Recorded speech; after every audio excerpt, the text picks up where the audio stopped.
खुलुमबाय स्टुडिअ दं आङो राकेश रामसियारि बे समाव बडलेण्ड बुब्लिनि गेजेरजों सोंथि खालामदोंमोन रायजो राजाफोरनाव सोंथि खालामदोंमोन जे बे समाव बिटिआर ओनसोलाव गोदानै ओनसोलारि राजखान्थि हान्जा दानायखौ लानानै सोंथि खालामदोंमोन बे समाव गोदान राजखान्थि हान्जा बिटिआरआव गोनांथि दंमोन एबा गैयामोन दा बेफोरबायदि होननानै सोंथि खालामदोंमोन बडलेण्ड बुब्लिया आरो बे सोंथि खालामनायाव गोबां रायजो राजाफोरानो खमैबो बे समाव गोबां रायजो राजाफोरानो कमेन्ट्सनि गेजेरजों थामहिनबा बडलेण्ड बुब्लिनि सोंथि खालामनायाव बिथांमोना फिननाय होदों आरो बे फिननायफोरखौ नोंथांमोननो फोरमायनो थाखाय बडलेण्ड बुब्लिया आखायाव लादों जेसेबां हायो जोङो गोनां बे समाव कमेन्ट्सफोरखौ नोंथांमोननि गेजेराव फरायथिनो थाखाय आखायाव लादों गोबां सुबुंफोरानो बे समाव फोरमायथिदों जे बडलेण्ड बुब्लिनि गेजेरजों गोदानै राजखान्थि हान्जा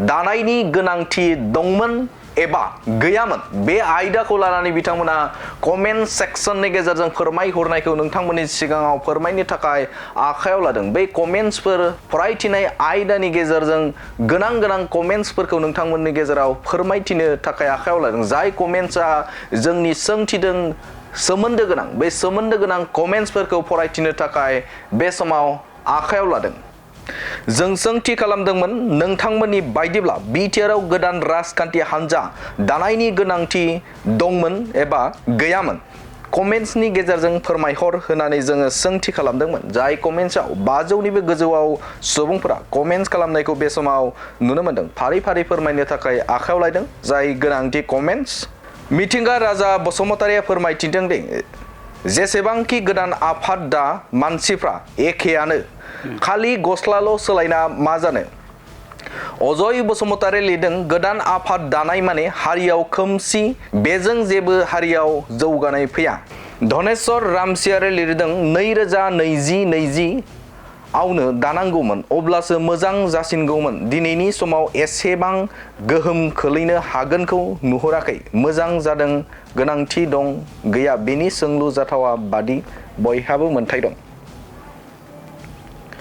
सन्जीब कुमार नार्जारिया लिरदों गावबा गावनि साननायखौ हजम खालामनो हायैयाव बेफोर जानाय नाथाय बिदिजों जेबो जानाय नङाखौ नुहुरो आं बियो लुरिनज्योति स्टाइलसो जागोन बि अख्राङा लिरदों बेफोर गासैबो सम आरो बोथोननि थिननाय जनाराम बसुमतारी लिरदों गैयामोन मानोना बेनि थाखाय हारिया आरोबाव गावस्राबावसिगोन बेनि दायनिगिरिया आथिखालनि खुंगिरि जागोन बिथांमोना मोजाङै खुंनो हानायब्ला गोनांथि जानाय नङामोन चरण ब्रह्मआ लिरदों फोथायनायखौ बुथारब्ला बिदिनो जोनोम जायो बेफोर गासैबो समनि थिननाय हाथरखि बसुमतारी लिरदों मानसिफ्रा रन्जन दैमारिखौ लानानै मानो एसेबां पलिटिक्स खालामो गनांगौ गगोना समथ' नांगोन मानो एसेबां हांखुर जादों जेब्ला रन्जन दैमारिया गबोगोना आरो बेनि उनाव सोरखौ लानानै पलिटिक्स खालामगोन जाखो ना बावनो फोजोबगोन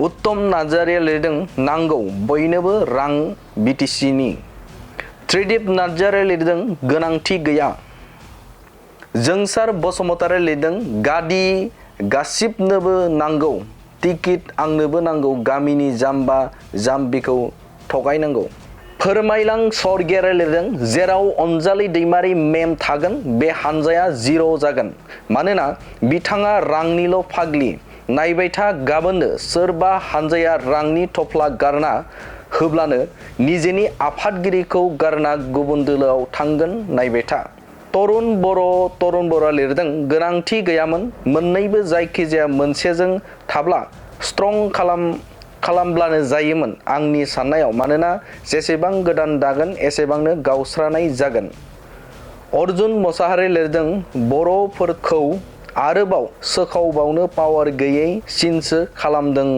गथ' गोरलैफोरबादि धनन्जय बसुमतारी लिरदों गोनांथि गैयामोन दाथ' बर'फोरनि भटफोरा गावस्राजोबसिगोन बर'फ्रा दा गिनांसिगौ फैलाव ब्रह्मआ लिरदों दावहानि कौशलआ गावस्रानाय नङा गावस्रानायजों दावहाया देरहाया हारि कृष्ण हरे रामा बुंदों पलिटिक्सआ बर'फोरखौ धंसनि लामायाव आगान सुरहोदों जेसेबांखि दाया मानो रावबो देरहाया एक्सेप्ट बिजेपि बिआर सोमखोरा लिरदों गोनांथि गैयामोन सोमखोर बर'आ लिरदों सुबुंखान्थि हादोराव गोदानै राजखान्थि हान्जा दानायखौ गाज्रि एबा मोजां बुंनो हाया मानोना बयहाबो मोनथाय दं।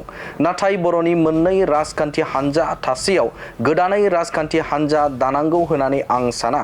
जुदि थाखानाय मोननै राजखान्थि हान्जाया सावरायनायनि गेजेरजों खौसे जानायमोनब्ला बर' हारिया बेबायदि थोरोबथाम जानाय नङामोन। नाथाय आं बुंनो साननाया बेसो गुदि दैदेनगिरि हाग्रामा आरो प्रमद बिथांमोना खौसे जानायमोनब्ला गोदानै राजखान्थि जोनोम जायामोन। बि बसुमतारी लिरदों मानो गोनांथि गैया जानो गोनांथि दं दासो मोनथाम पार्टी जादों। द्रम्रुधर बड'साया लिरदों बारा गोबाव थावरियालै गोदान पार्टीफोरा।